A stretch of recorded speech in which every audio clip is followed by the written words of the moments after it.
So Cloudflare literally just rebuilt Next.js in 1 week. And I know it sounds crazy, and to be honest, it really is. This has a huge impact not only on the React ecosystem, but really on the whole developer community and especially open source. So what did they build and why is it so important? And just for context, before we dive in, like if you just search for Vnext, which is the name of this framework, you're going to see on Twitter that a lot of people have migrated to it already. Like the official website of CIO, which is a government website from the US, already migrated and is using this library. And apparently even the performance is way better in this new library than in Next.js. So how is it possible to rebuild an entire library that took years and millions of VC invested money in under a week? Well, this is what Cloudflare is sharing with us in this blog post. And the reason behind creating Vinext is literally just the deployment problem that you have with Next.js. So if you have an app using Next.js, then it's actually pretty tricky to get it deployed on Cloudflare because the output format on when you build the library is simply incompatible with Cloudflare workers. And there are some other solutions, but they thought, you know what, let's just try to give it a shot and try to rebuild it with AI. So the whole idea behind Vnext is that you have the same API as in Next.js, but it uses Vite under the hood to build your website.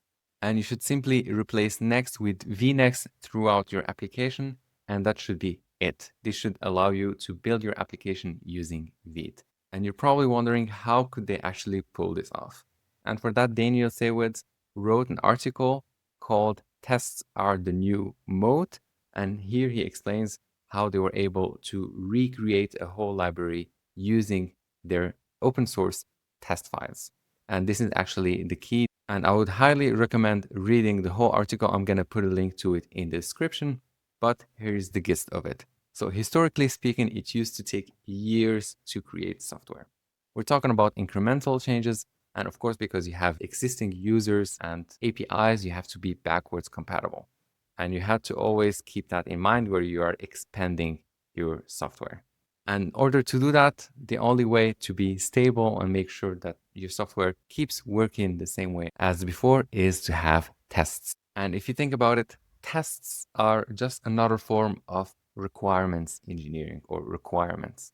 But now that we have AI, imagine taking the tests of an existing system and feeding it to the AI and just asking it, hey, recreate the same system that matches all these tests.